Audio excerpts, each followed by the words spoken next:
Ah yere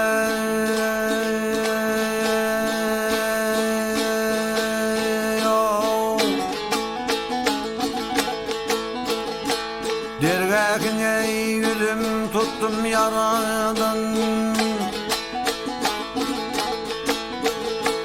dergâkine yüzüm tuttum yaradan. Ey sen benim derdim ey lala deyle, Dinsin beni oğul yoktan var edin, bozulgan şekrim o mağara değil.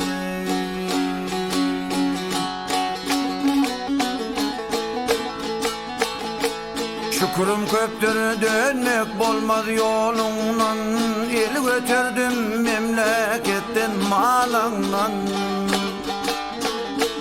Yerimli adından, kudret kolundan, bir perdende salih sahavat eyle.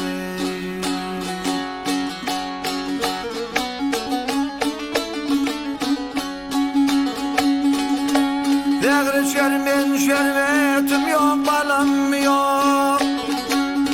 Ay zehri şermin şerbetim yok, balam yok. Çada düştüm vatanım yok, ilim yok.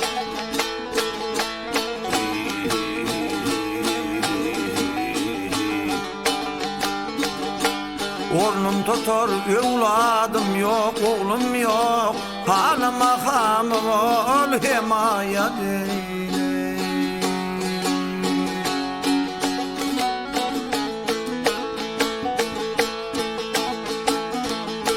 Yurdun şahı men bağa kanadım, ey bakirdir vezirim göğünde sadım.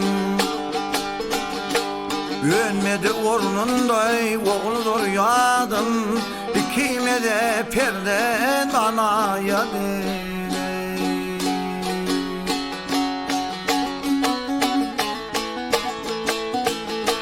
Gel he yarım gel ey bir kadır dünyayı, gel he yarım gel o yaktınla yar o yürütedin dünyayı.